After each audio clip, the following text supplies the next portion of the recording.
Okay, let's dive into this. आज के इस एक्सप्लेनर में एक बहुत ही मॉन्यूमेंटल शिफ्ट पर बात करेंगे।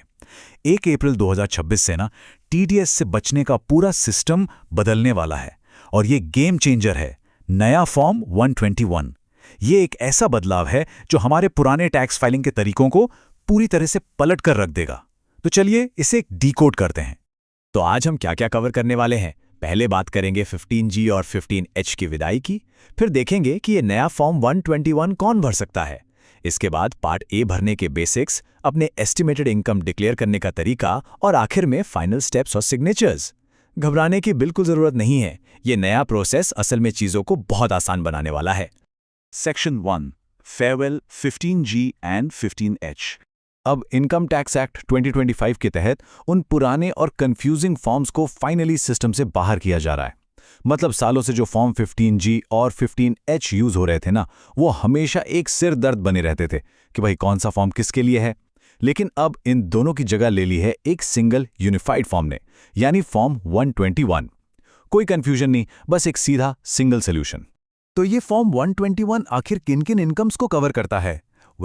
चाहे वो बैंक एफडी का इंटरेस्ट हो, सेविंग्स अकाउंट का ब्याज, पीएफ का विड्रॉल हो या फिर पोस्ट ऑफिस डिपॉजिट्स और बॉन्ड्स, अगर इनमें से कहीं से भी कमाई आ रही है और टीडीएस कटने की टेंशन है, तो ये फॉर्म उस कटौती को पूरी तरह से और वो भी लीगली रोक सकता है। Section 2 who can file form 121। अब आते हैं सबसे क्रूशल सवाल पर, एलिजिबिलिटी। ये नंबर ध्यान से सुनिएगा, 4 लाख रुपए। इंडिया में अब ये नई बेसिक एग्जेम्पशन लिमिट है। इसका सीधा सा मतलब ये है कि अगर किसी की भी टोटल इनकम इस 4 लाख रुपए की लिमिट के अंदर है और कोई टैक्स लायबिलिटी नहीं बनती है, तो वो इंसान फॉर्म 21E फाइल करने के लिए बिल्कुल एलिजिबल है। लेकिन हाँ, एक मैंडेटरी रिक्वायरमेंट है। फॉर्म फाइल करने वाले के पास एक वैलिड पैन कार्ड होना ही चाहिए। ये बिल्कुल नॉन नेगोशिएबल है। भले ही कोई कभी आईटीआर फाइल ना करता हो, फिर भी इस प्रोसेस के लिए पैन कार्ड का होना मस्ट है। बिना इसके बात नहीं बनेगी। Section 3 filling part A basics. तो क्रूशल पॉइंट ये है कि इस फॉर्म को भरना एकदम डिजिटल और आसान है। किसी प्रिंटर की जरूरत नहीं, मोबाइल से ही काम हो जाएगा। फॉर्म के 2 हिस्से हैं, पार्ट ए और पार्ट बी। हमें सिर्फ और सिर्फ पार्ट ए पर फोकस करना है क्योंकि यही टैक्स पेयर की जिम्मेदारी है। पार्ट बी को पूरी तरह से इग्नोर करना है, उसे एकदम खाली छोड़ दीजिए, वो डिपार्टमेंट का काम है। पार्ट ए शुरू होता है बिल्कुल बेसिक डिटेल्स से। स्टेप 1 में बस अपना नाम, एड्रेस और पैन डालना है। फिर स्टेप 2 में स्टेटस को इंडिविजुअल और रेजिडेंशियल स्टेटस को रेजिडेंट सेट करना है। इसके बाद एक सिंपल सा सवाल है कि क्या उम्र 60 साल से ऊपर है, इसे बस येस या नो करना है। और लास्ट में अपना ईमेल और +91 लगाकर मोबाइल नंबर दे दीजिए। है ना बिल्कुल सिंपल। और यहाँ एक छोटी सी पर बहुत जरूरी डिटेल है, एप्लीकेबल टैक्स ईयर। क्योंकि ये नए नियम अप्रैल 2026 से लागू हो रहे हैं, इसलिए इन शुरुआती सबमिशंस के लिए जो टैक्स ईयर भरा जाएगा वो होगा 2026-2027। इसे जरूर याद रखना है। Section 4 declaring estimated income. अब सबसे इंटरेस्टिंग पार्ट है इसका मैथ्स, जिसे हम एकदम छोटे छोटे हिस्सों में समझेंगे। मान लेते हैं कि करंट ईयर में किसी को 2 लाख रुपए का ब्याज मिलने वाला है, तो इसे हम लिखेंगे कॉलम 10 में, राइट। अब मान लीजिए कि इसी साल पहले ही 50,000 रुपए के लिए ऐसा ही फॉर्म कहीं और जमा किया जा चुका है, तो वो अमाउंट आएगा कॉलम 11B में।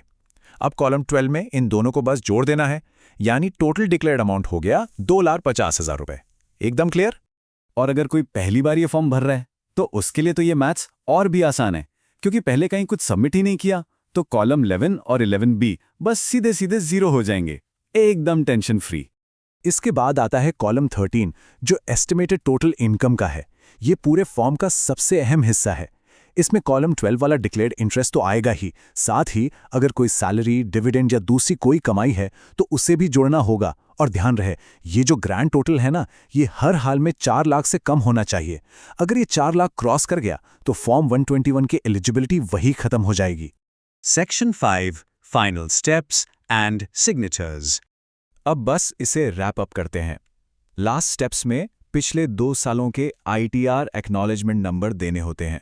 लेकिन ध्यान दीजिए, ये सिर्फ तभी देना है जब एक्चुअल में आईटीआर फाइल की गई हो। अगर नहीं की है तो इसे आराम से ब्लैंक छोड़ सकते हैं। इसके बाद डिक्लेरेशन में नाम, पैन और टैक्स ईयर, जो कि 2026-27 है, वो भरें। फाइनली प्लेस, डेट और अपना डिजिटल सिग्नेचर ऐड करें। मोबाइल के PDF रीडर से ये बहुत आराम से हो जाता है। और बस फॉर्म तैयार। तो इस पूरे प्रोसेस को समझने के बाद एक सवाल तो जहन में आता ही है। जिस तरह से ये मोबाइल फ्रेंडली यूनिफाइड फॉर्म 121 लाया गया है, क्या ये इस बात का इशारा है कि इंडिया में पेपर बेस्ड टैक्स फाइलिंग के दिन अब पूरी तरह से खत्म होने वाले हैं? सोचिएगा ज़रूर। इस एक्सप्लेनर में बस इतना ही। आगे और भी ऐसी ही इंसाइट्स के लिए हमारे